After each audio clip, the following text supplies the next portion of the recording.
Okay, welcome everyone. We'll begin the meeting tonight by acknowledging the continuing connection of Aboriginal people to country, culture and community, including traditional custodians of this land, the Wadandi and Kaniang people of the Noongar Nation. And we pay our respects to elders past and present. We declare the meeting open at 5:26 p.m. This session is being live streamed and recorded in accordance with Council Policy EMCP2. Members of the public are reminded that no other visual or audio recording of the meeting by any other means is allowed without the permission of the chairperson. Whilst every endeavour has been made to only record those who are actively participating in the meeting, loud comments or noises can be picked up in the recording. Attending tonight, we have Councillor John Bailey, Councillor Alexis Davey, Councillor Glover, Councillor Tyler, Councillor Lindeman, Councillor McNabb, Councillor Patrick and Councillor Purich. Thank you. And myself, President McCarthy. And to my far left, we have Samantha Farquhar, Administration Officer, Corporate Services. Moving towards me, we have Lauren Clifford, Acting Director of Finance and Corporate, and then Nick O'Connor, our Chief Executive Officer. And to my right, we have Roscoe Marshall, Director of Operations. In the gallery, we have Meta Hazeldine, Manager of Financial Services, and Michelle Dennis, Manager Development Services. And I welcome everyone here in the public gallery, and to all those people who are participating via live stream, welcome as well. As mentioned before we started, this is the first meeting for 3 very brand new councillors who were sworn in just moments ago. So instead of the usual way of operating, we will have CEO Nick O'Connor providing guidance with every step of the way. And at this point, would councillors like to move a motion to suspend clause 8.2 for members to rise? We don't do this anymore because it interferes with the quality of the microphone if we're standing up here. Would councillors like to move that motion? Councillor Davey, seconded Councillor Purich. And all in favour? Carried. So moving on to item 2.1, apologies, we have none tonight. 2.2, approve leave of absence, there's none current. Moving to 2.3, application for leave of absence. CEO, would you like to explain that next step? Sure.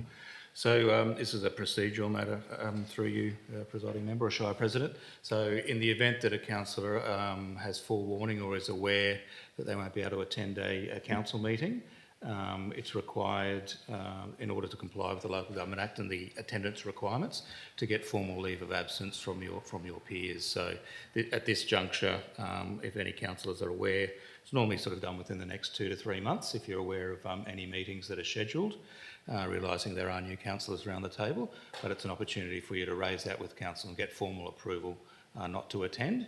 It is different from an apology. An apology is more of a courtesy saying you won't be there, where this is a formal endorsement and council resolution excusing you from attendance at the meeting. Thank you, CEO. So councillors, do we have any requests for leave of absence? Item 3, announcements from the presiding member. I'll carry 2 over from last month, but each year the Community Citizen of the Year Awards are organised through AUSPIRE and the Australia Day Council WA. That program gives local governments across Western Australia the chance to celebrate individual members of their communities and groups who go above and beyond to improve our community. These awards honour outstanding contributions in many areas: education, health, arts, environment, social inclusion, sport, business and employment, and on it goes. So basically, it's any area that helps build a stronger and more vibrant and inclusive community.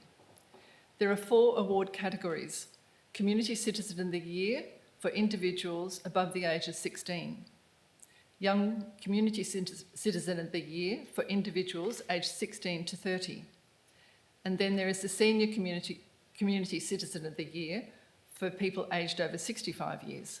And then there is the Active Citizenship for groups or events. We strongly encourage individuals to consider submitting a nomination.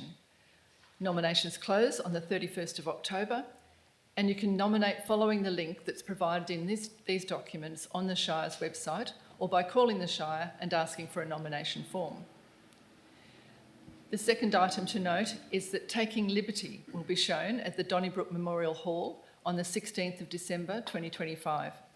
To find out more or to purchase your tickets for the production, please once again follow the links on these documents on the Shire's website. Now, moving on to item 4, declarations of interest, and I will ask CEO to explain that.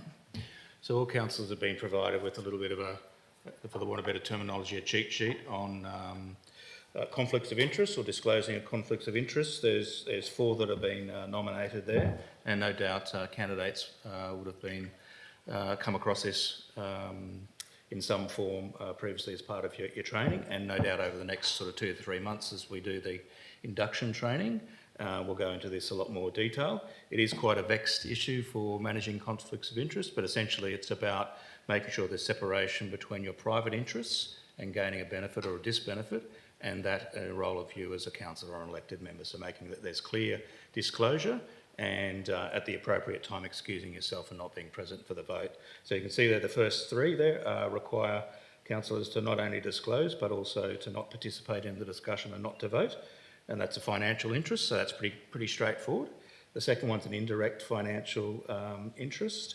So that's if you have a financial relationship with someone who may be an applicant for a development application or for a school. So if there's sort of like a one-step removed financial relationship. The first one is comes into effect quite often around our development applications, and that's if it's proximity interest, and that's if you own property or have an interest in a property that's adjacent or next to the subject property that's under consideration. So for each of those types of conflicts of interest, as I mentioned before, you can't participate in the discussions and can't be in the room for voting as well. The next one is, I guess, what I call the perceived conflicts of interest, or I call it the vibe, and that's known as an impartiality interest.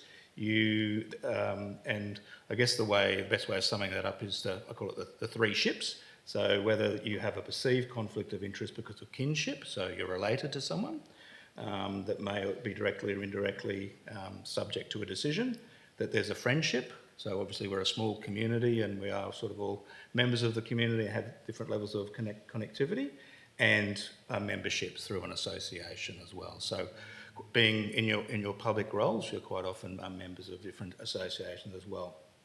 So again, these are perceived conflicts of interest. They don't have a material effect. However, just for the sake of good governance, you need to declare them, but you can participate in the discussion and vote on the matter.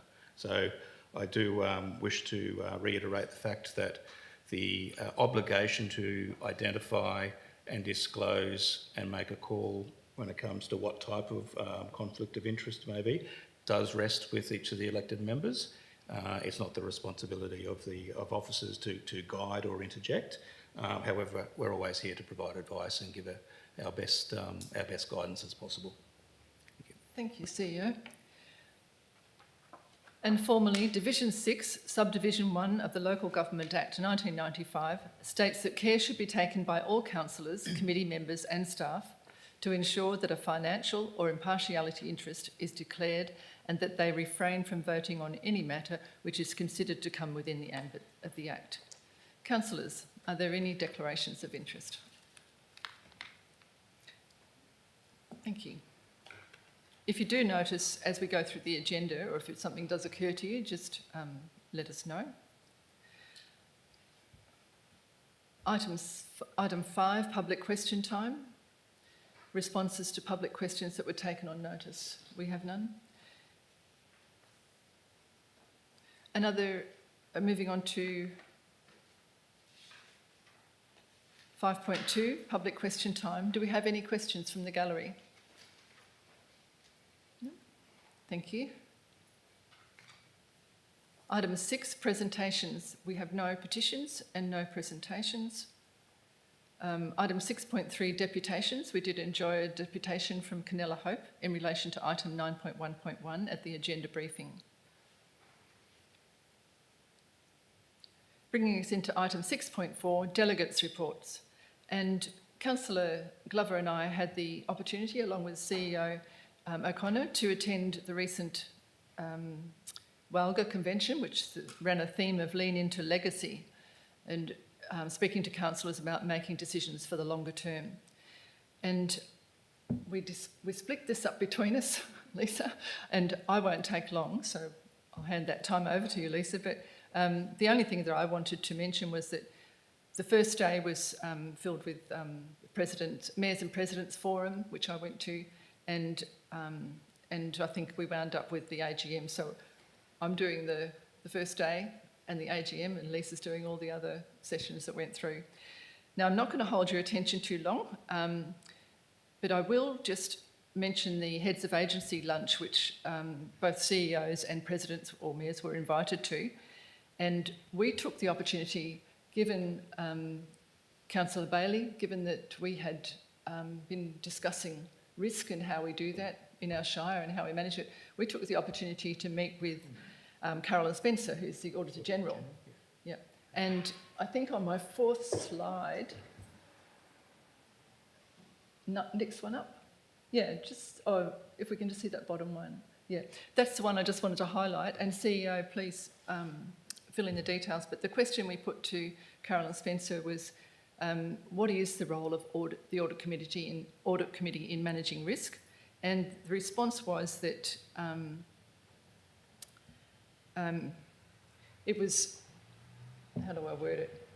It was, assist the local government in fulfilling their oversight responsibilities in relation to risk and systems of risk management. And she did note that the Audit Committee isn't responsible for the management of those functions. So assist the oversight, is that the right word to use? And you can please feel free to take in. Okay. Well, sorry, I don't want to steal this thunder. No, that's fine. I think what was emphasised during that discussion, and it really was a timely discussion, given there was we're reviewing our terms of reference, and as councillors would be aware, there's some changes to regulation that will transition our current Audit Risk Management Committee to a Audit Risk and Improvement Committee, so there'll be a change in focus. And then there had been some discussion at the last Audit Risk Management Committee meeting about the roles and responsibilities of the Audit Committee here at Shire of Donnybrook Balingup. Essentially, the takeaway was that, look, at the end of the day, it is a committee of council, so it's for councillors and the officers to work collaboratively to identify that committee's roles and responsibilities. However, probably just building on your comments, President McCarthy, and looking at the, I guess, separation of duties and powers that are endemic in the Act about, the board or the council elected members and their committees having that oversight, so ensuring that there are governance structures, risk management frameworks and that in place, that being separate from the day-to-day and the ongoing actual hands-on management and risk management processes. So that was my takeaway from that conversation with Ms Spencer, which was quite insightful. So handing over to Councillor Glover, that was probably the highlight of my first day. And everything else is there in that deck that I've included in the attachments. So Lisa, would you like to take it from there? Yeah, sure. Mine are also in the attachments, but just to kind of reiterate, it was the theme was Lean into Legacy, which explored how decisions made today shape foundations for future generations, highlighting sustainability, community engagement, economic development and long-term planning in local government. So the key points throughout the whole of the conference that I took from it was about innovation and sustainability. Council should embrace forward-thinking strategies to manage climate, infrastructure and economic challenges. Community engagement, which is grassroots involvement and civic empowerment, are critical or crucial to resilient communities. Collaboration, which is partnerships across council, state and federal levels to improve efficiency and long-term outcomes. and leadership and legacy. Decision-making today shapes tomorrow. Councils are challenged to leave a lasting positive legacy for future generations. So one of the speakers was Honourable Josh Wilson MP, and he stressed local government's role in responding to climate change, citing solar projects, coastal management. He highlighted national risk assessment adaptation plans. He spoke about money that's gone out in regard to sports clubs or EV charging. He spoke about renewables and energy potential, science-based fire management. Kirsty McBain focused on sustainability and future planning with reforms reducing red tape and enabling funding for community precincts and projects. She reaffirmed that the government's commitment to road safety and Roads to Recovery and Black Spot program. Probably the best speaker was Dr. Richard Hames. He is a futurist and he's an author, and he urged councils to act as custodians of place and belonging. He highlighted resilient futures, grassroots engagement, collective leadership, collaboration over competition, and long-term thinking he used this idea about the empty chair, which is to symbolise the future citizens. So it's an empty chair now, but later on it will have someone sitting on it, and that's what we're making decisions about as well. And concluded by asking what kind of legacy you'll create. But he really did talk a lot about grassroots engagement and the importance of that.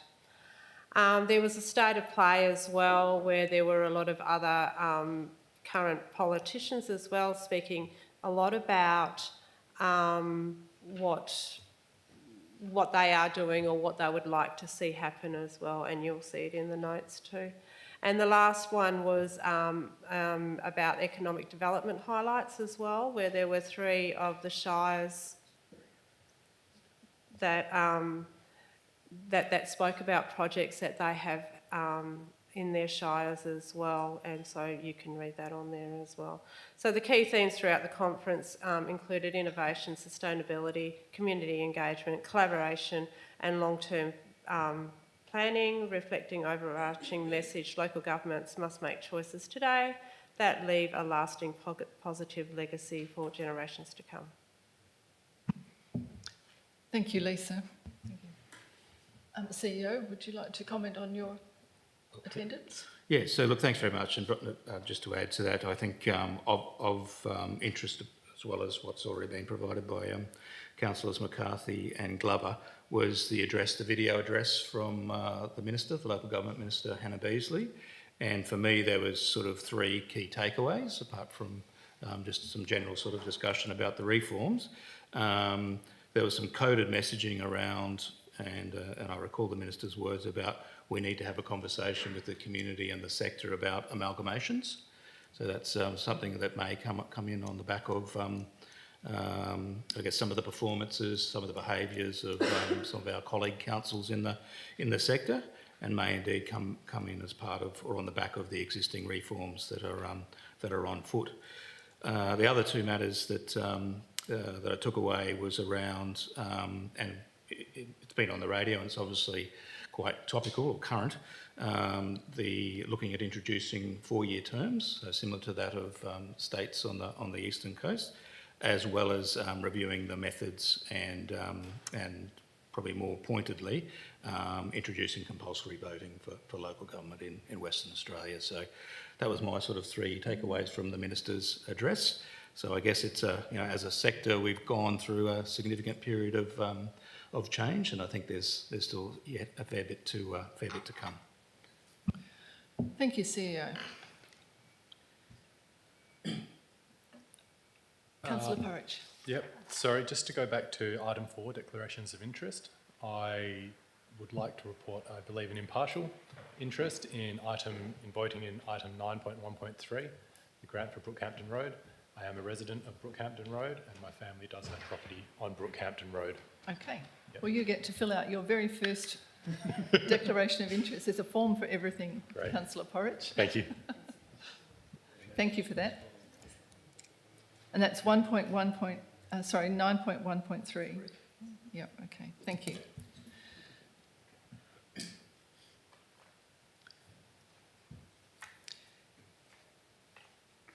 We'll now look at adopting the following en bloc, resolving in accordance with each of the executive recommendations. And CEO, would you like to explain en bloc? Because new councillors, we actually took time out on this for about 12 months before we understood it. So you're getting a quick snapshot. lesson. Hopefully I can do it justice. So very, very briefly, councillors, so under your local law, so you will become, if you aren't already, very familiar with meeting procedures local law of 2017. So it's not just a guideline or regulation, it's actually law that's been gone through the relevant processes. It outlines at clause 5.5 what's known as adoption by exception resolution, which is essentially an en bloc, so you're dealing with a number of matters at once.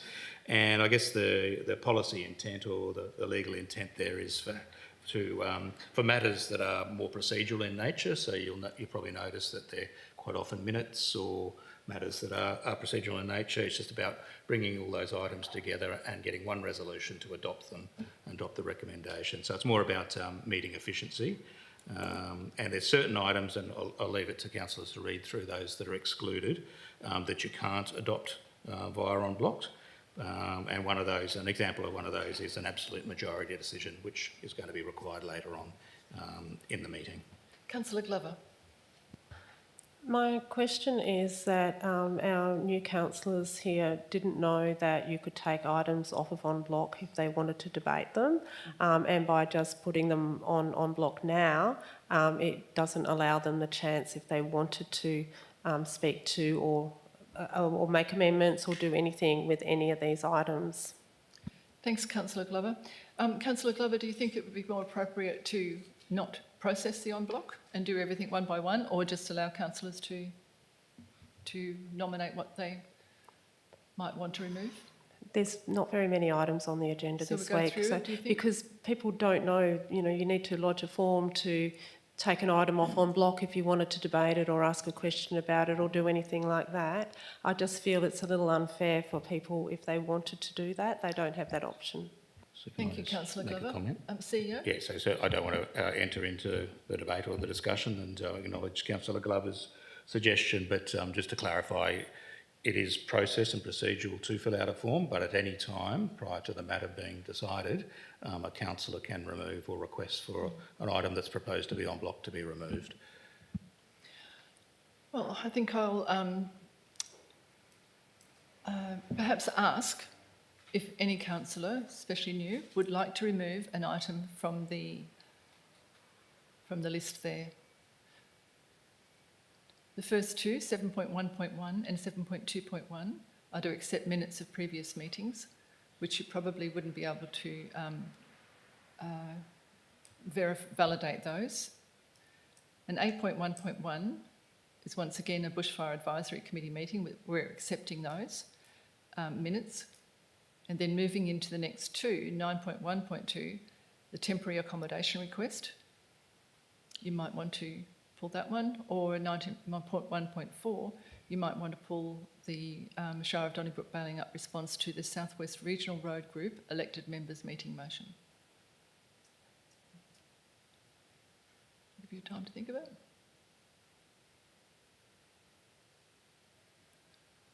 Councillor Porridge? 9.1.4, that was the advice that we were not going to accept what was proposed and go back with an alternative. Okay. No, I'm happy to leave that on there. Okay. All right, so we'll leave them all en bloc. Thank you, councillors, for your patience, and thank you, Councillor Glover, for noting that. Okay, councillors. Can you just take that drop down out of there for me, please? Yep. We're moving, would someone like to move that council adopt the following items en bloc and resolve in accordance with each of the executive recommendations? Councillor Patrick, Councillor Lindeman, all in favour? It's carried.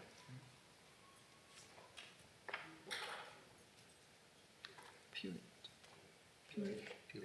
Okay.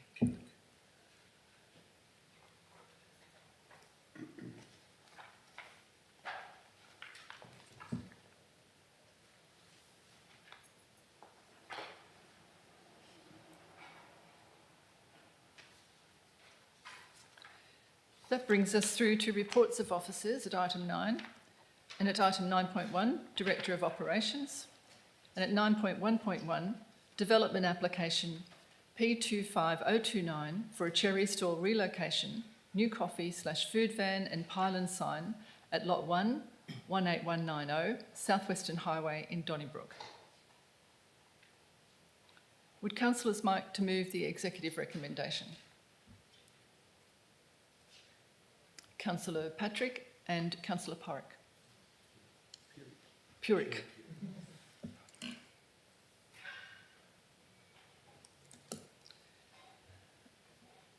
So Councillor Patrick, would you like to speak to the recommendation? Thank you. Look, I guess that there's been a lot of backwards and forwards discussion and information provided in relation to this application, and I thank the applicant for the opportunity for councillors that were able to attend the site and explore the site. I think in having a look at the application itself and the intent behind the application and council's role in relation to looking at the application for the planning side of things, it's not council's role to look at the economic sustainability of the business proposal or even to look at the economic competition for other businesses in the area. We're here to sort of look at the application from a planning point of view. And based on the feedback from the officers and main roads departments and other government departments, from my perspective, I can't see any significant issues that have been raised by any of those subject matter experts. And in fact, it's a significant improvement on the safety of the current arrangements. I don't really have a lot more to say because, as I said, there's been a lot of backwards and forwards. But all in all, I think, you know, it's a great, I won't even say addition to the community because it's not really much of an addition. It's an existing thing which is going to broaden its opening hours and broaden what's on offer, which I think for any community is beneficial. Competition in business is beneficial. And I think anything that's going to attract people to stop at any business within the town site, wherever that location may be, can only be a good thing. So I encourage other councillors to support that application. Thanks. Thank you, Councillor Patrick. Councillor Purick. Yeah, echoing what Councillor Patrick discussed around the role of council and the competition in business, which I'm in agreement of. I campaigned heavily throughout the election on evaluating businesses, diversification of the agriculture sector and the need for Donnybrook Baling Up to support the agriculture sector. I see the proposal as adding value to an existing agricultural business and taking steps to ensure the ongoing success of agriculture in the Shire. Yes, there are some concerns about competition with other businesses, but competition, it is a good thing for our community. Yeah, I'll leave it at that. Thank you, Mr Purick. It's Councillor Purick. Would anyone like to speak against the motion? Councillor Davey. Yeah, I wanted to propose an amendment, which would be item B, around the Shire taking action on the safety of the Bengal Road intersection. So solely that item.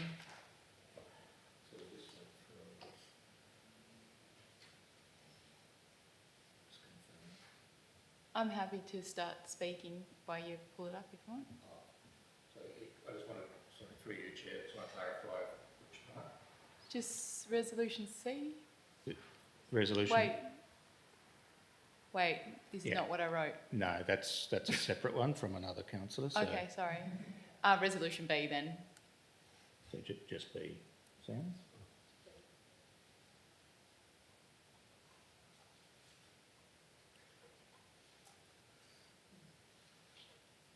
Did you mean be in the attachment?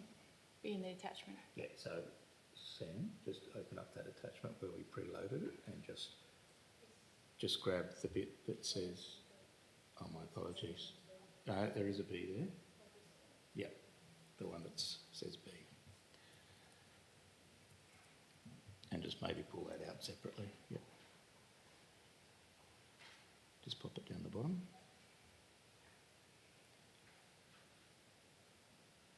Yep. So just so I'm clear, Councillor Davies, you're essentially... I added something to that in an email earlier today. Let me pull that up for you. Lots of emails.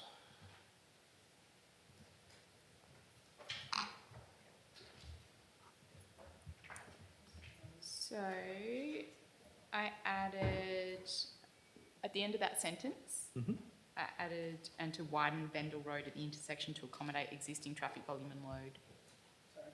Yep. It should be in the email. Well, yeah. Yeah. So If you could just restate it. there's been lots of emails today. So just at the end, to write, and to widen Bendel Road at the intersection.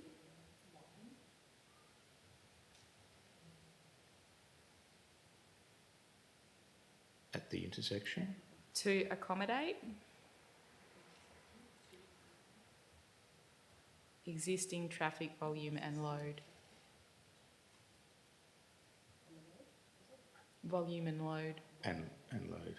And just so I'm clear, so to west of Bendel Road and to widen Bendel Road at the intersection with the highway? Yeah. At the intersection with the highway? To accommodate existing traffic volume and load. No, existing. So that's why. Is that requesting them to consider?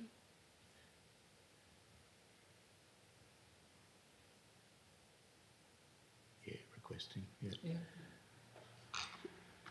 So are you not wanting to put words in your mouth, councillor? Is it that council requests, there's going to be two requests, but the council requests the Chief Executive Officer to request main roads consider reducing? Yep. Is that okay? I know it's a bit, You can yeah. make it. Yeah. So it's As long as the intent's in there. replacing engage with respect, request? Request. Yeah, So request. Sam, do you mind just going to the word engage and replacing it with the council requests the Chief Executive Officer to, what's a synonym? What's a synonym? Just have request twice. Yeah, just put request to request, us. It's yeah. a bit clunky and apologies if my thesaurus Take isn't out the working. with, take out the with, Take out the word with and the word to. and the word to. Yep. So main roads. Can I just start talking and we worry about the twos and So the... just so, maybe just to clarify, so your amendment is adopting the officer's recommendation with the addition of this. Yes, but I'm speaking against and proposing an amendment. Is that possible? What are you wanting to do? What's your amendment? Can I speak and then... So Okay, go for it. Yep, that's the sorry. proposed amendment. Councillor Davey, let's start from scratch. Speak away. Thanks. So this development application was a tricky one for me. I absolutely value the preservation and priority agricultural land and agritourism, the longevity of agribusiness and the availability of local produce. Sorry. Did you want to move your amendment first? Yeah, Okay, move that first. I thought I had, sure. We need Yeah, to move that and second second it. Yeah. And a seconder? So that's what I Councillor was looking Glover? to clarify. What's your actual amendment, councillor? That is my amendment there. Right. No, that's not an amendment. That's not an amendment, councillor, sorry. What are you wanting to move the officer's recommendation with that added to it? Is that your amendment? Yes, but I'm speaking against the officer's recommendation. We'll just take 5 minutes, please. I see. So there's, in the officer's recommendation, there's something that deals with that matter and you're looking to change what's in the officer's recommendation, but the rest of the officer's recommendation that has that is approval and conditions? No, so the existing condition is about what the proponent has to do. This is an additional condition about what the Shire needs to do for a pre-existing issue that would be exacerbated by the development application. Could I ask a question just right on it that you're talking about? Where you're the talking chair. through the chair, sorry, yep, through the chair. To Roscoe, I made a comment, asked a question, I think, at the agenda briefing in regards to the speed limit that is on Bendel Road. There were no signs. This is something that's proposing to lead into Bendel Road. So I just wanted to check whether there was a sign there or whether we'd actually established the speed limit on Bendel Road. That was I will what I was take that asking. question, but can we bring this back into, through the chair? Director of Operations, do you have a response? Thank you, Madam President, through the chair. So obviously we did investigate and we're quite sure that there wasn't signs there. There's some signs a bit further down. So hence the amendment or change that's being suggested would mean that we would seek some clarification from Main Roads as to which signage is actually required, because that's their expertise.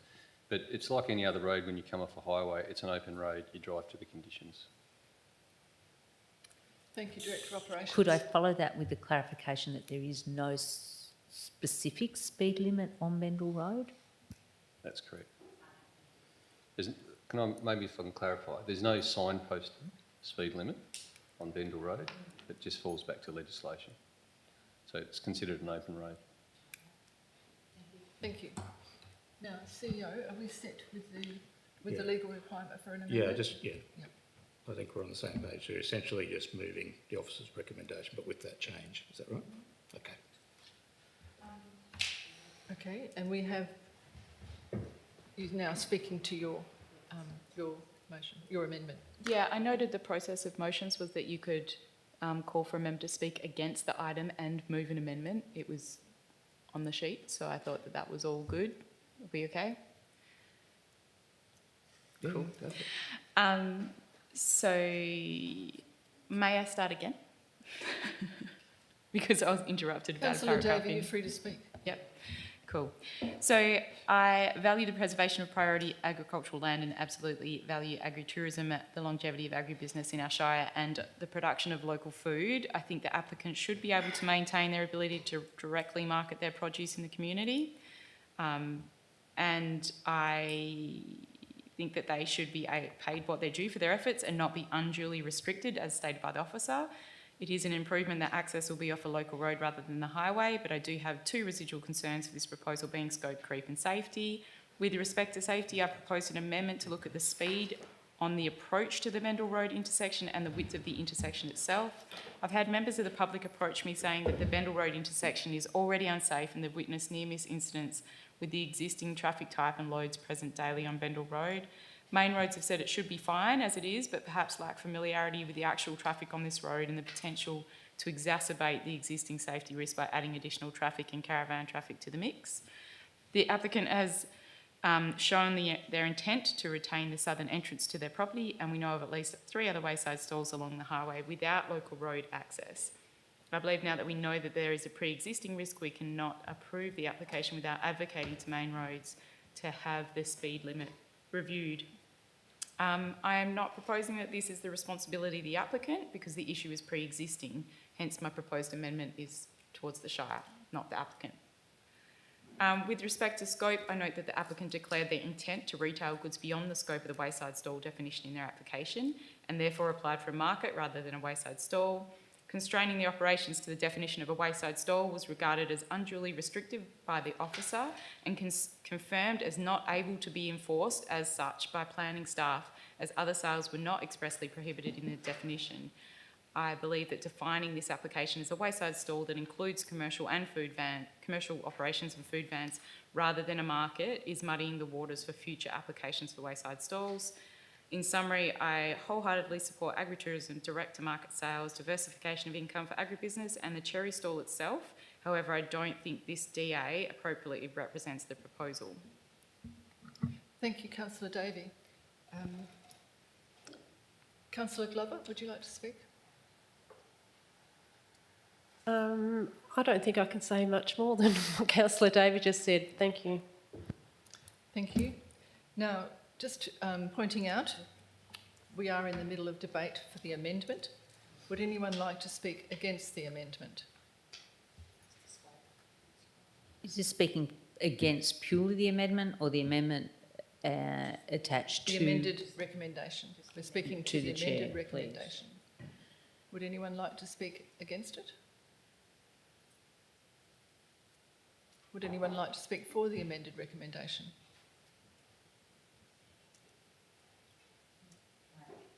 Councillor Bailey, Through the chair. The road is also a concern of mine, and I think that amendment goes some way to solving the problems. In the report, it's written down as Benwell Road is constructed to appropriate standard to cater for the minor increase in traffic.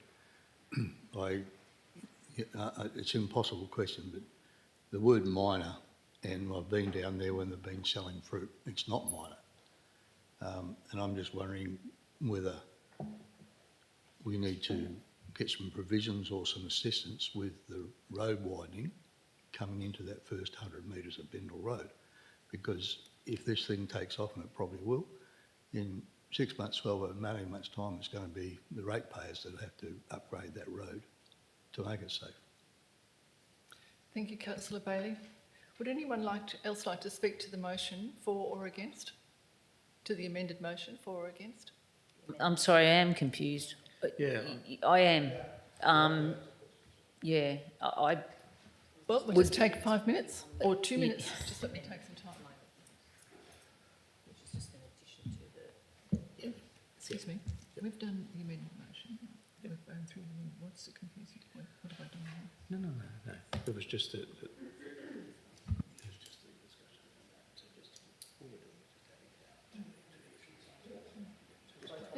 No, we're on the right path. We are debating the amended recommendation. will just the amendment. Okay. I need to just pull the control in a bit here. We are discussing the recommendation as amended.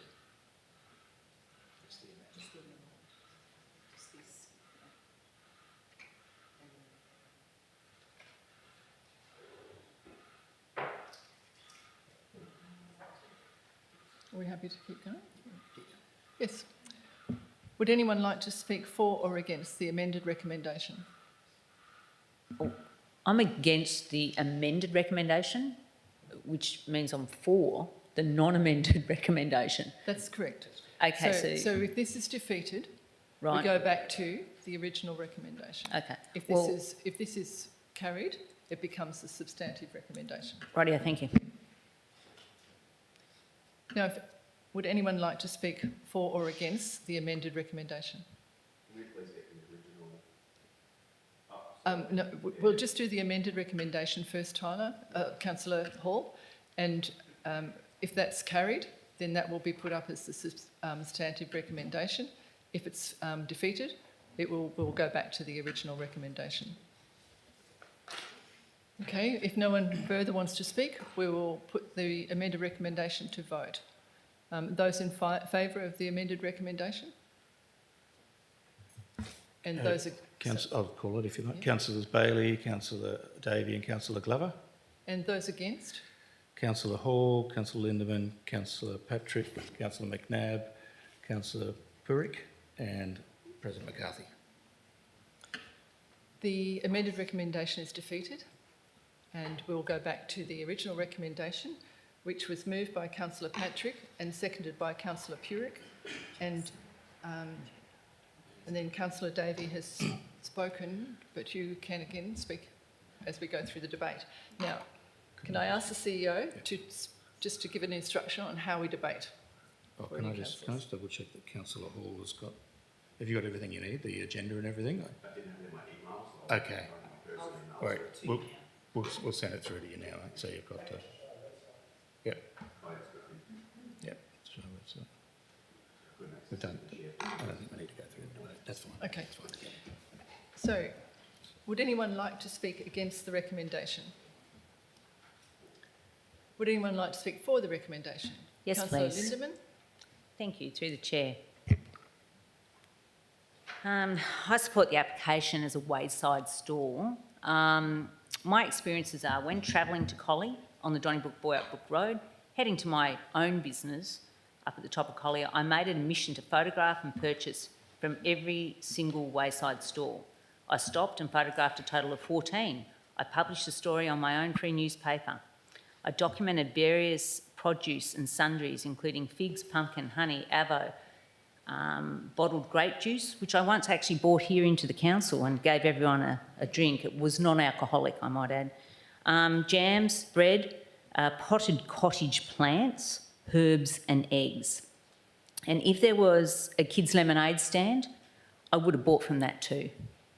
I could feed myself directly from the farm, putting money straight into their pockets. This helps to ensure they get a fair price for their produce and allows for several income streams and diversification. Along that route, there were also farm stays, seasonal pick-your-own weekends, agistment for horses and live chicken sales. This is the very charm of our shire. Our largest economic output and employment is still agriculture. We contribute to Australia's export economy, with beef ranked number 5 behind gold, wheat number 8 and fruits, etc., number 14 by value. Farmers are risk takers. They're gamblers, they're entrepreneurs, they're innovators, but most of all, they need to be optimistic. With climate change affecting seasons, a drying climate and water availability keeping them on the land and with their farming family and not being sold off to rising costs and climate uncertainty, it's only going to be possible if they can diversify or supplement their income. We all stand to benefit. Every farming enterprise has the opportunity to look at their own operation and present a plan for consideration that may be to diversify or evolve in some way to help keep them profitable as a business, providing all of us fresh, tasty, nutritional local food. We need to support our farmers, and we are being presented with an opportunity to do so. Oh, nearly going to talk to you about why I was going to be a vice president then. Seasons are drying, climate and water availability. Oh yeah, I said all that, didn't I? Okay, yeah. I think we need to support them, and yeah, I think we're presented this opportunity. That's what I'd like to do, and that's why I'm supporting this particular motion. Nearly ran away with a few things there, thanks. Thank you, Councillor Lindeman. Would anyone like to speak against the motion? Councillor Davey. I probably confused everyone by doing my whole spiel when I was talking about the amendment, so sorry about that. But I am not against the presence of wayside stalls, not against this stall in particular, just against the definition of this stall as a wayside stall. So I don't think the intent of the applicant was accurately reflected in the definition that's been given in this development approval. Thank you, Councillor Davey. Would anyone like to speak for or against the motion? Councillors, will put that to vote. Oh, sorry, right of reply. Councillor Patrick. Thank you.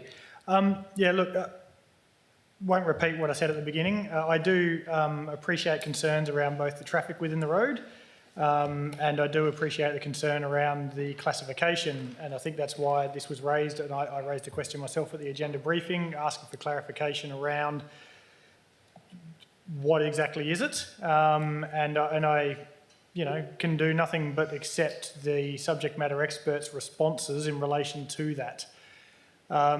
In relation to the road itself, yes, there may be some increased traffic, there may be a minimal amount of risk, but I have seen cars scream to a halt, pull off the highway and try and pull into the current cherry stall. There's no slip lanes, there's no turning abilities, and I think the risk there is far greater than anything that may be introduced by having cars and vehicles and caravans turning into a slip turning lane, turning into a road that's there and designed for it. So yes, I would encourage people to support this application, and that's me. Thank you, Councillor Patrick. All in favour of the recommendation? Right. Councillors Hall, Councillor Lindeman, Councillor McNabb, Councillor Patrick, Councillor Puric, and Councillor McCarthy. And those against? Councillors Bailey, Councillor Davey and Councillor Glover. Thank you, councillors. Excuse me, may I just clarify? Councillor Glover? Through the chair, I was putting my hand up to call point of order with Councillor Patrick for bringing into additional information into his closing debate that he didn't put in his beginning debate. So, sorry. Thank you, Councillor Glover.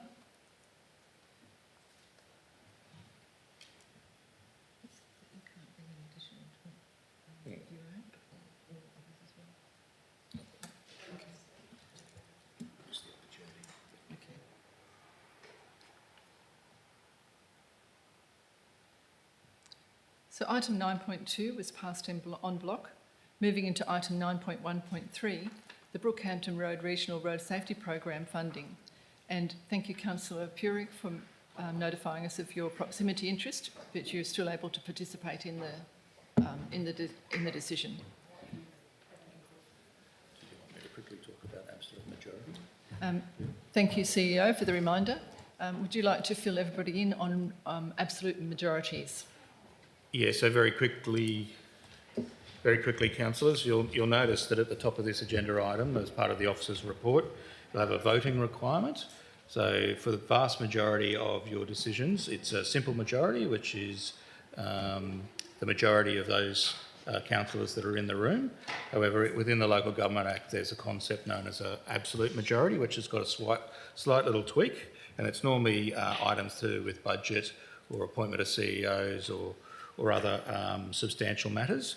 And the definition under the Local Government Act is, in relation to a council, it means the majority of comprising enough of the members for the time being of the council for the number of more than 50% of the number of offices, whether vacant or not, of a member of the council. So basically the point of differentiation there is if we have 9 councillors sitting around the table, in the event that there are only 7 at the meeting, a simple majority would only require 4-3. However, the absolute majority would still require 5. And we have had incidences where that has occurred, where actually there's been a majority of votes on a matter. However, we didn't get the 5 votes, so we didn't actually satisfy the requirement for an absolute majority. So that's just a brief introduction. Okay. Thank you, CEO. So for item 9.1.3, would a councillor like to move the recommendation? Councillor Hall. And a seconder? Councillor McNabb. Councillor Hall, would you like to speak to the recommendation? No, nothing to add there. Thank you. Okay. And Councillor McNabb? Nothing to add either. Okay. Would anyone like to speak for the motion? Sorry, would anyone like to speak against the motion? If there's no one speaking against the motion, we can count that as carried. Thank you. Councillor Davey? I just thought it might be good to give the rest of the councillors a heads up that if they don't speak against it, then they don't have the ability to vote. Great point, Councillor Davey. Thank you. Just what Councillor Davey said. Would you like to articulate a vote against or speak against the motion? Because if everyone says, or if anyone particularly does want to speak to the motion, if we don't have someone speak against, then we can just take it as carried. So I will put it to vote just to be sure. Those in favour of the motion? It's unanimous. So that's what we do, but the reverse way around. Thank you, councillors. So skipping 9.1.4, which was approved en bloc, moving us to the Director of Operations, the Director of Finance and Corporate at 9.2. 9.2.1 was passed. Oh yes, we had some questions that we've responded to. Yes, so, sorry. And I'll just invite Meta Hazeldine, Manager of Financial Services, to the bench because she answers all our financial questions.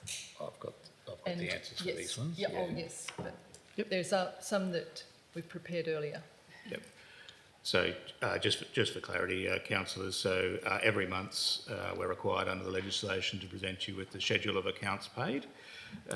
We encourage councillors who have questions around some of those transactions to submit those questions in writing to staff, And then as requested by Councillor Glover, we then obviously to be open and transparent, given the undertaking to provide the, read out the question and the response at the subsequent ordinary meeting of council. So with your indulgence, I'll just quickly go through those. Yeah, so the first question was around EFT 31685, which I believe might have been Councillor Davey who asked around that one. That's just to do with a clearing permit of $400. That's for the next stage of works at Southampton Road. It's about 2 kilometres south of Spring Gully Road intersection. The next question was around EFT 31625. That was part payment for the replacement of the PLC, or the Programmable Logic Control Unit, for both of our water standpipes at Donnybrook and Balingup, as the existing PLC, so that's a bit of technology that regulates the flow and the charging, had reached the end of its useful life with the manufacturer, and council have been provided with a little bit detail via email today. EFT 31621 is in regards to the Department of Fire and Emergency payment contribution. And the question was around, are these funds reimbursed via the Shire rates? And the answer is yes, that's the payment for the first 4 payments made to DFES for the emergency services levy collected on the rates notices. Rates provided DFES with a return stating how much is to be collected, and DFES invoice us a council quarterly based on the payments on an estimate, and the final payment is adjusted to balance out the actual collections. Interim rates throughout the year are processed, and any additional amounts collected are remitted as part of the end of financial year process. The next question was around a reimbursement to Tangent Nominees Proprietary Limited, and I know these personally as Summit Homes, because they're building my house up at Meldine, and I've paid them a lot more money than that. The question was around what type of development was this for, and can staff advise why the applicant was seeking a refund. Councillors have been provided with an overview. Given the fact that this proposed development was on a corner block, was actually the block just over there, the corner of Collins and Victory Lane, it's a requirement for them not only to develop not only to submit a building application, but a development application. On this occasion, there was a misstep by the council staff, and the building permit was actually processed before the development application was finalised. So it meant that there was little to be gained to go through the development application process. We obviously had the conversations internally about improving our processes, but it's fair to say that the outcome of the development application would have been an approval, and it was to do with the access of the driveway. Normally, a driveway is required on a corner block to be on the minor street. However, because there's some electrical infrastructure over there, it's to be on Collins Street, which is the traditional access to that property before it was knocked down. So it's proposing to be rebuilt on. And then the final one through you, President, was EFT 31733, which was Sykes Engineering Proprietary Limited. And it was a question from Councillor Glover around, is this for the tennis court lighting? If so, the poles have been erected, and when will the job be completed? So this is just a retention payment for the oval lights, and it's the end of the defects period. I'm not sure whether Mr. Marshall, anything further to add to that one? No. All right. So that's the responses to those questions taken on notice at the agenda briefing and subsequently submitted by councillors. Thank you, CEO.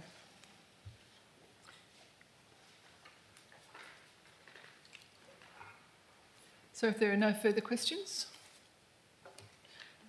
would someone like to move that we accept the schedule of accounts or receive the schedule of accounts paid as detailed in the report? Councillor Patrick and Councillor Lindeman. Councillor Patrick? Councillor Lindeman? Is anyone likely to speak against the recommendation? Then we'll take that as carried. Moving on to item 9.2.2, a statement of financial activity report for the period ending 31st of August 2025. As this was posted since or submitted to our report after the agenda briefing, would councillors like to ask any questions? And Manager of Financial Services, would you like to introduce the report or have anything to say on the report? Thank you. Thank you, President McCarthy. The statement of financial activities for the period ending the 31st of August. As per the statement, the year-to-date surplus reports 10 million. This is largely due to the raising of rates in August, totalling 8.4 million after the adoption of the budget, of the 25-26 budget. If I refer to note 3 on the financial reports, this shows other variances in the statements. As per the reporting threshold that has been adopted with the budget, the variances include a year-to-date finance costs of 60,000 under budget, and this is due to timing of interest expense recognised and will align against the budget in the September monthly financial report. The variances included in the capital acquisitions is due to timing as well, and the result of carry forward projects from 24-25 yet to be updated in this financial report. These amounts will be addressed in future financial reports after the final audit has taken place. Yeah, thank you. Thank you, Anita. Any questions, councillors? Councillor Patrick, sorry. Been through that, yeah. Yeah, we have Councillor Patrick and Councillor Lindemann. And would anyone like to speak against the report? Then we'll take that as carried.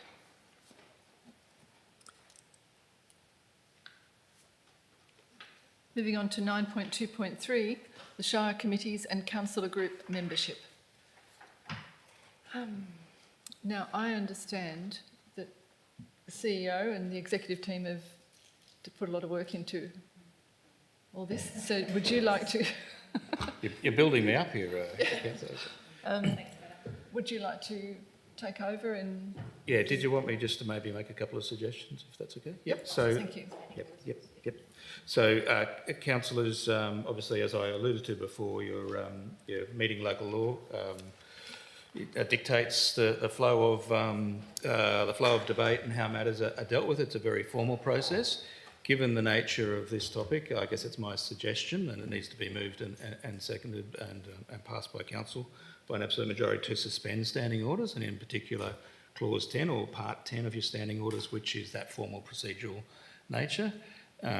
Given the fact that councillors may want to have a discussion, and we do have a spreadsheet where we'll be seeking nominations, so I guess it's about suspending the formality around moving and seconding and the rules of debate, going into a less formal environment, having the discussion, getting the nominations on the spreadsheet there, and then once there is a general sort of consensus, then we can look to get a resolution to reinstate standing orders, and then we go back to the normal rules of debate and getting movers and seconders. So happy to recommend that, councillors. Yep. Okay, so would someone like to move that we suspend standing orders? Councillor Lindemann and Councillor Davey. So that'll be part 10. Yep, with the local. Davey. And just to remind you, while we're suspending standing orders, we are still live. Councillor Patrick? Can I just ask one question about these list of committees? DHAC, District Health Advisory, I didn't see that on there, and is that one of the committees that councillors were sitting on? There was a recent addition, I think, to that. I think I can explain that. Okay. DHAC stands for District Health Advisory Committee, and it's the Wellington District. And it's actually an external to the council, a bit like your Taliesin Reference Group. We don't own the committee, we don't have any control over that committee. So same thing, a councillor sits on that because it gives us insights into the health health activities and health services available in our shire, and where we might be able to take input from that knowledge to put into, say, our health plan. Yeah, it is. It's item number 11. It's the Leschenault Wellington. Had a boy look. Yeah. Thank you. Councillor Davey? We haven't voted to suspend standing orders yet. So I was there. just making sure we weren't getting into that. No, I think we're getting there. Yep. Okay, so we do have a mover and a seconder. Is anyone likely to speak against suspending standing orders? We'll take that as carried. Okay. Thank you, Councillor David. for the tip. Um, So, Would you handing like me over run you through to the process? CEO to Yeah, go through the process. so given it's a less formal environment, councillors, I'm suggesting that obviously prior to the meeting, we've sent out a copy of the terms of reference as well as the attachment to the item was the committee book, which is a little summary of each of the committees. I trust council have had enough time to read through those and turn your mind to which ones you may or may not be interested in putting your hand up for.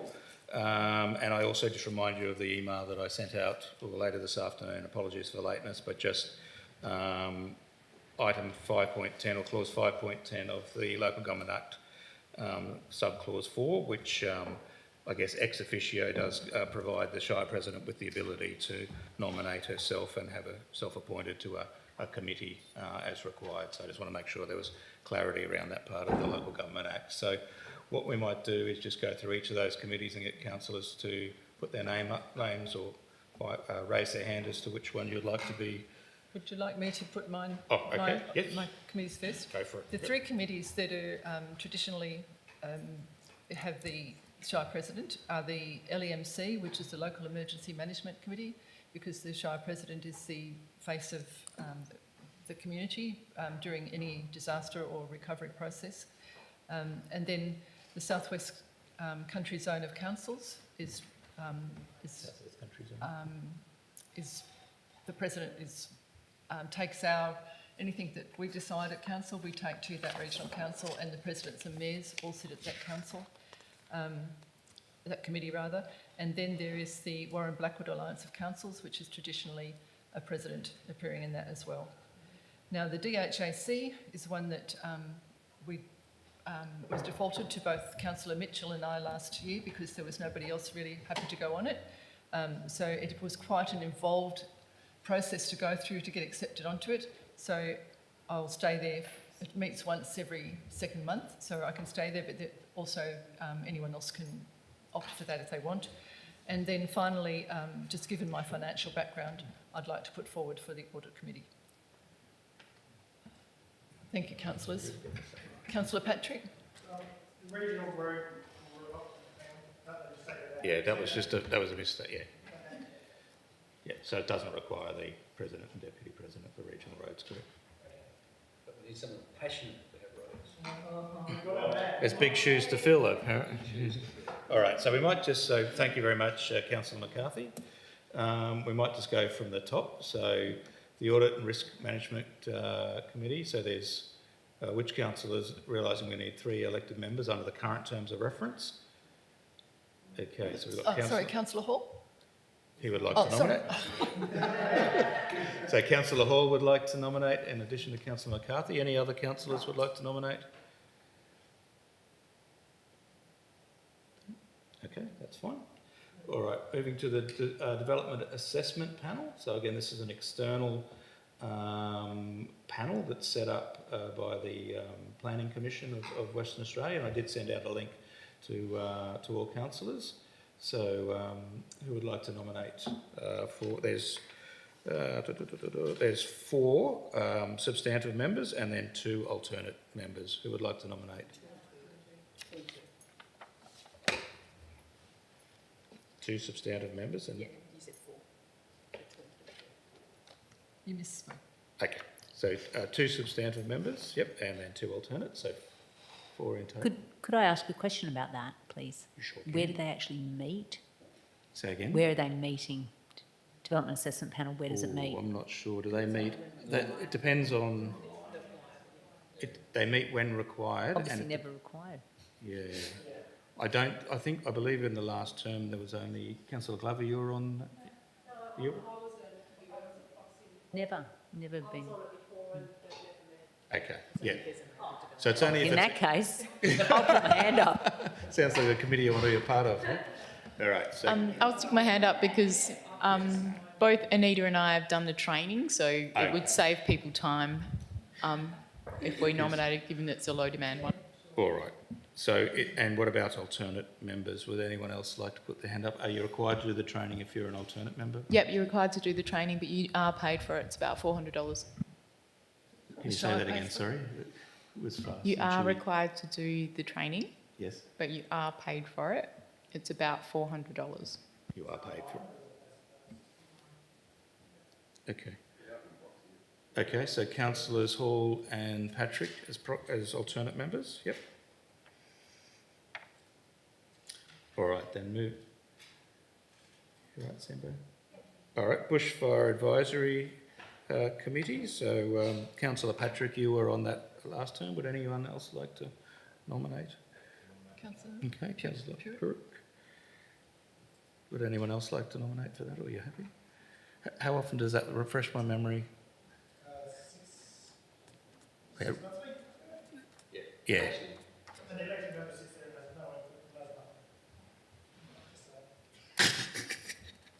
Okay. All right. So they're just the one. So it's councillor Purick. All right then. Can I just pop in there and say that even though it's like the DHAC, even though it might not require something from you, you're a conduit between that activity and council, which is sometimes quite momentous. Yes. And given the bushfire risk as one of the major Yeah. risks. All right. The next one's the Donnybrook School Community Resource Library Management. Oh, look at that. All yours. That's a very worthwhile committee to be on. Yeah. I think both Councillor Glover and I were on that committee last year, and the licence agreement is up for renewal in 2026, and a significant amount of work has already been done by this year's committee to review that. Yeah, so It's been it's a a lot of good work committee. done. Yes. Good point. The LEMP, so that's yourself, Councillor McCarthy, and then Southwest Country Zone, as you've outlined. And then we'll have, Councillor Purick via ex officio as the proxy for the Shire President at the Southwest Country Zone. Regional Roads Group, so again, we're looking for, how many are we looking for that? Who wants to go for roads? All right, okay, so hang on, let me just the one, okay? So we are looking for one, but obviously two can nominate and we work it out yourselves. I think we had two. We had two. Councillor Lindemann and Councillor... Oh, No, no. sorry. Sorry. She's all that Laura. All right, so just so I'm clear, who nominated for the Regional Roads Group? Councillor Bailey would like to nominate for that, and Councillor Purick? Yep. All right. So the Warren Blackwood Alliance of Councils, and that's yourself, Councillor McCarthy, and then a second councillor. Would another councillor like to nominate for that? Councillor Hall. Yep, that's great. It's a good one to be on. Yep, and then a proxy. So in the absence, you'll be a proxy. Okay. Well, there you go. All right, and then as a subcommittee to, what's the next one we've got there? Yep, so your card, so your Climate Alliance Reference Group, so it's a subcomponent of Warren Blackwood Alliance of Councils. So we're looking for two councillors, Councillors Bailey and Davey. I'll do it if Roscoe stays on as the operations rep. Yep, sure. Okay. Well, that's not what we've got here. It is two. Yeah. It's two. Yeah. It's just that Councillor Lindemann popped off the committee. Well, Oh, right, okay. so It's let's definitely be clear. What's it saying? Bring up the terms of reference, please. Don't use the committee look. Let's look at the terms of reference. So the Disability Access and Inclusion Reference Group. So Councillor Lindemann. So we need a councillor and a proxy. Would anyone like to go as proxy? Councillor Bailey? Proxy, good stuff. And then National Wellington, the DHAC, which Councillor McCarthy has provided a bit of an overview. We did have two, but Councillor Mitchell has resigned. Okay, and it's obviously only to be appointed by council, but it's also appointed by is it appointed by the minister? The minister. It has to go up to the minister as well, so this is more of an endorsement as opposed to an appointment. We had two. Yeah. Councillor Mitchell resigned. Yeah, but it's... Do you mind just pulling up the terms of reference for the... you can get a chance, please, for the Leisure Wellington District Health Advisory Committee? I know we did While have you're to... doing, sorry, Yeah. I thought you were talking of me.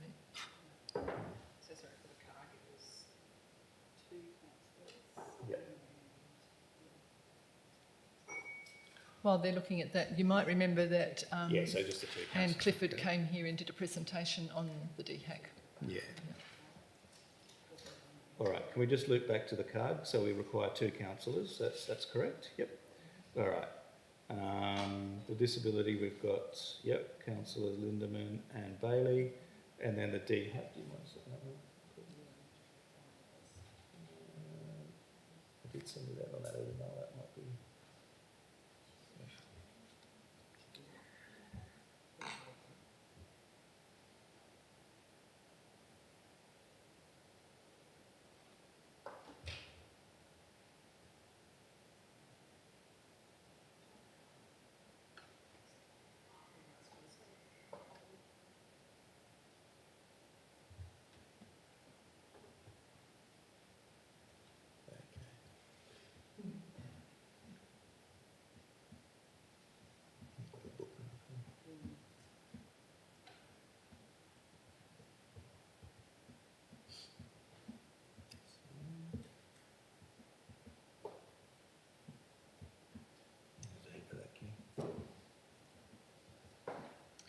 All right, whilst we're looking up the terms of reference for the DHAC, we'll just go on to the Taliesin Stakeholder Reference Committee. This was recently stood up as a conduit for enhanced community and stakeholder engagement, and the previous term was Councillor Patrick, and I believe Councillor Lindemann as the proxy.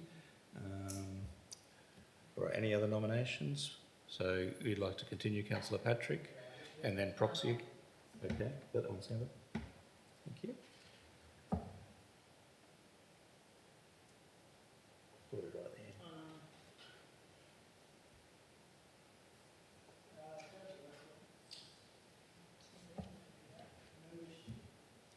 Did that go out with that package I sent out, Councillor? Yeah, it's right at the very bottom line. Right, say again, sorry. So that PDF that you sent out with all basically the membership structure.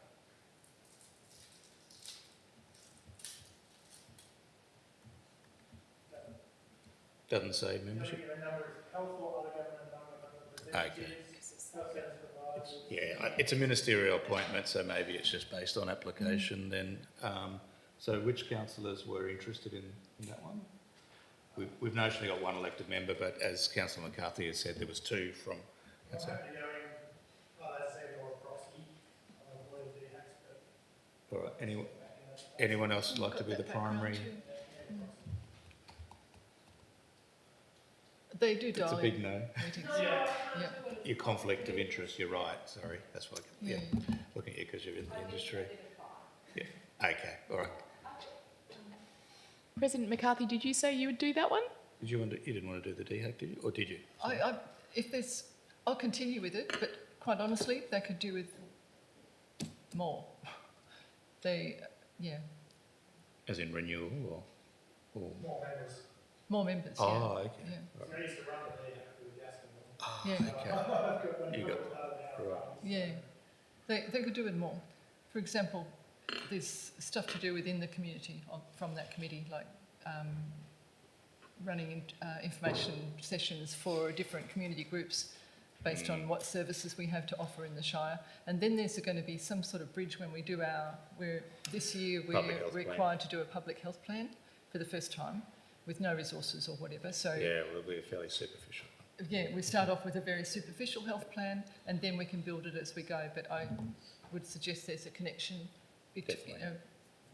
a good connection there so that we can bridge that. Because they discuss the shortfalls of care in the area, opportunities for further care. Yeah, so very, very important, but just a question around local government's role and the depth of our role and cost and ability for cost shifting.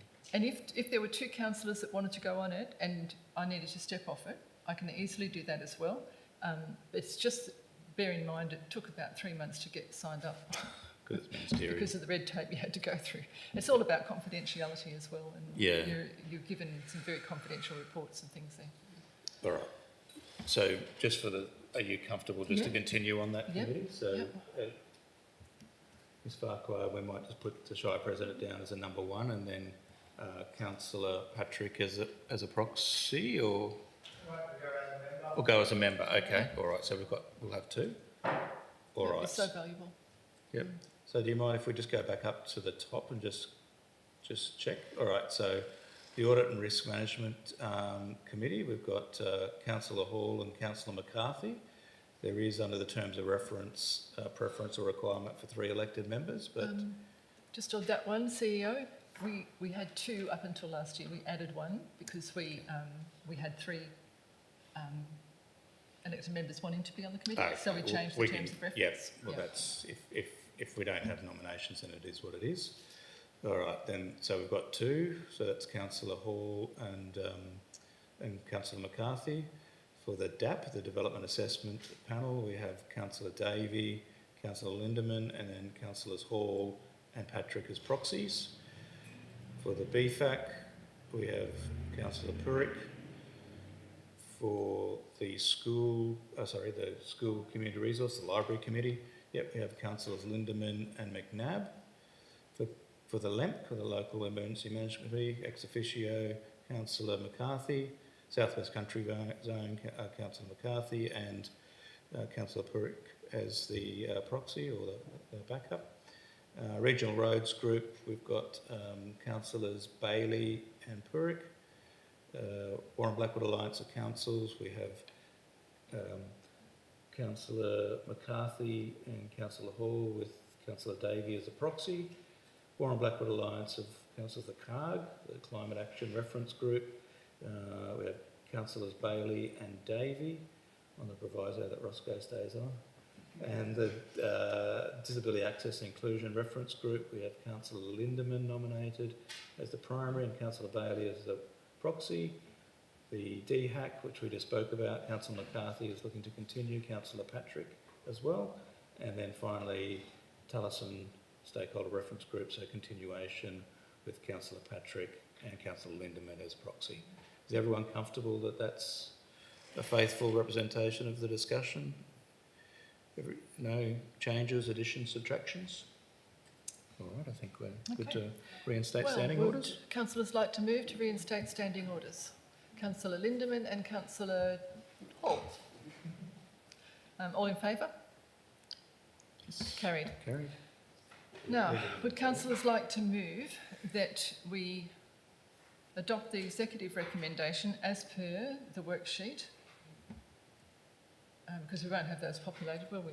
So as per the worksheet that we've just agreed to? Would you like us to go and populate that so it's very clear? Might or make it clearer. It will make it clear. Okay, yep. Yep. Councillor Davey?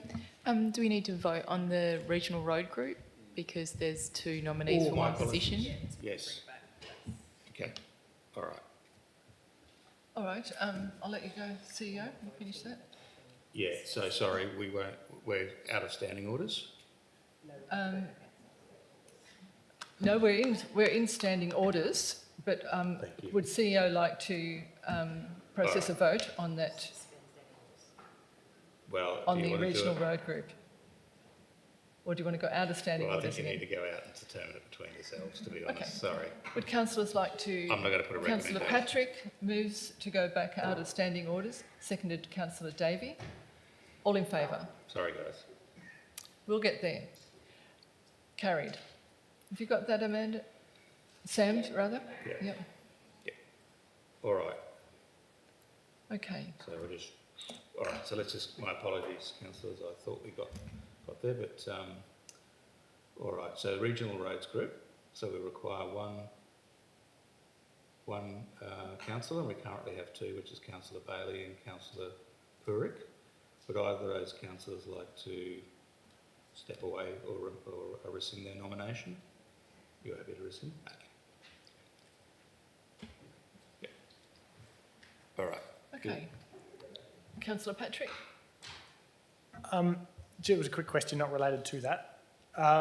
CEO Performance and Review Committee, well, panel. So it's a panel now, it's So not it doesn't actually a need to be committee. involved in this? Okay, Not thanks. as part of this, it's Thank not a you. committee of council. Thank you. Okay, would councillors like to move the recommendation to go back into standing orders? Councillor Davey, Councillor Patrick, all in favour? Carried. You right, Sam? Yeah. Okay. You're doing well, mate. And then just have to shoot through and populate each of those areas.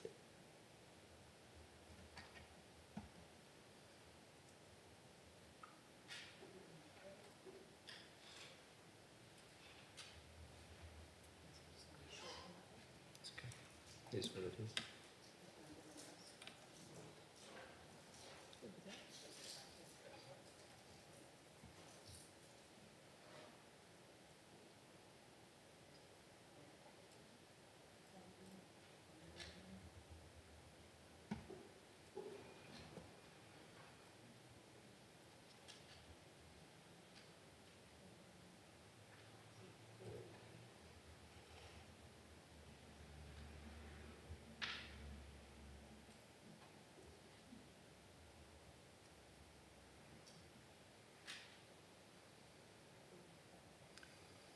As these get typed in, councillors, it might be helpful if you just keep your eye on that, just to make sure we're...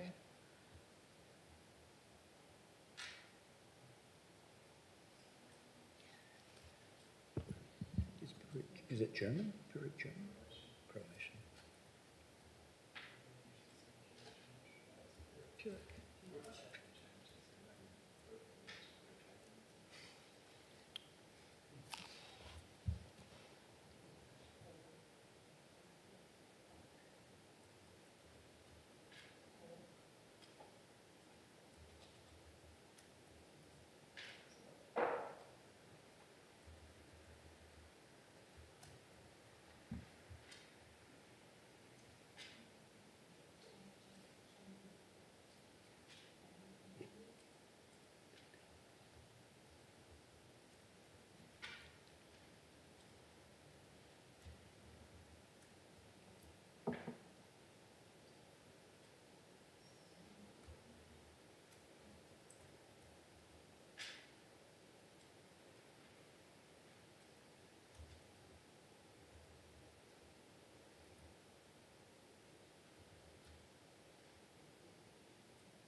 You're copping it, are you?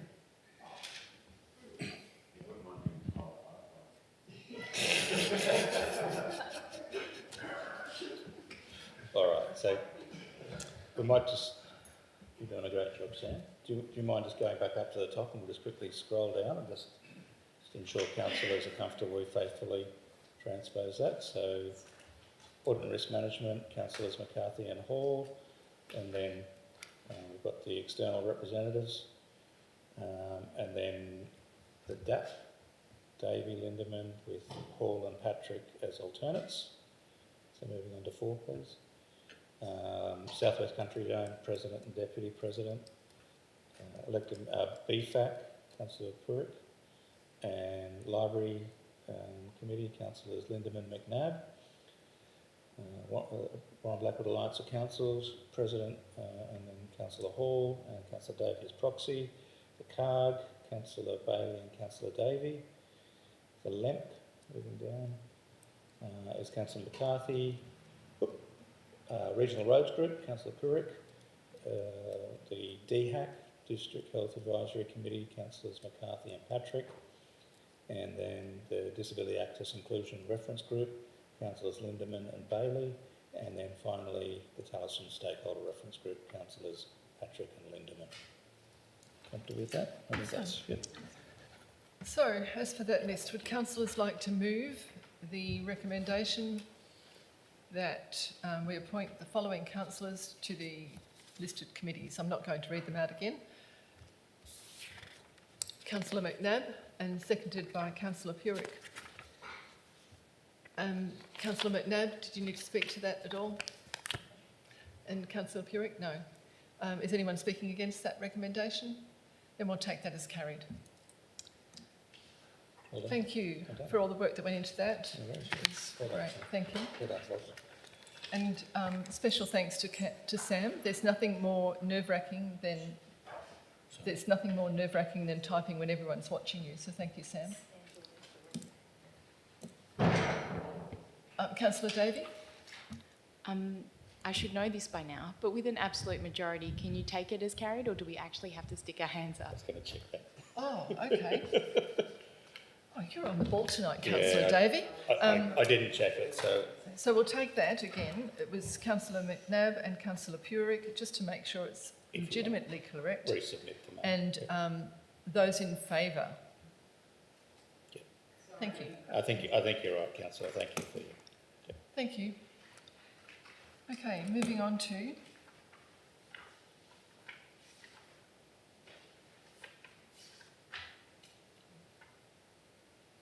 (9.3). We have nothing from the Chief Executive Officer, but thank you very much for your contribution tonight, That's fine. CEO. No problem. Item 10, elected member motions. We have none. There is no new business at item 11, which takes us up to item 12, meeting closed to the public. Would councillors like to move that we close the meeting to the public for a matter which is considered confidential under section 5.232C of the Local Government Act 1995? Councillor Glover and Councillor Davey. I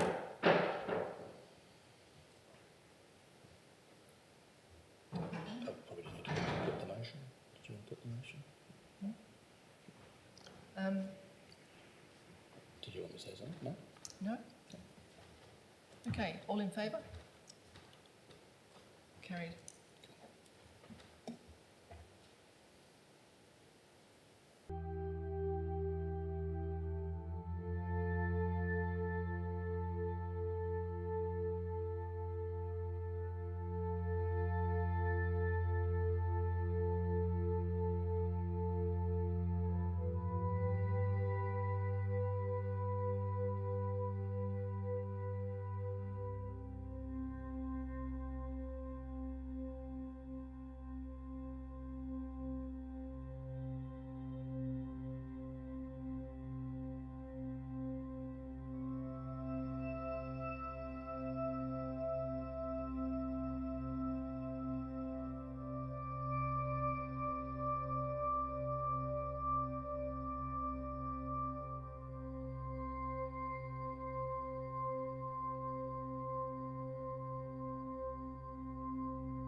takes us to 12.2, public reading of resolutions that may be made public. And we have passed the resolution that Council 1 requests the Chief Executive Officer to award the contract for RFQ 351, Bituminous Products 2025-26 to Malatesta Road Paving and Hot Mix in accordance with their submitted offer for the specified projects only. Item 2 requests the Chief Executive Officer to advise Malatesta Road Paving and Hot Mix that Council has determined not to accept their schedule of rates for non-specified works submitted with their offer. Which brings us to item 13, closure, and I can advise that the next agenda briefing will be held on 19th of November 2025 at 5 p.m. in the Shire of Donnybrook, Balingup Council Chamber. Thank you, councillors, and well done through a very tricky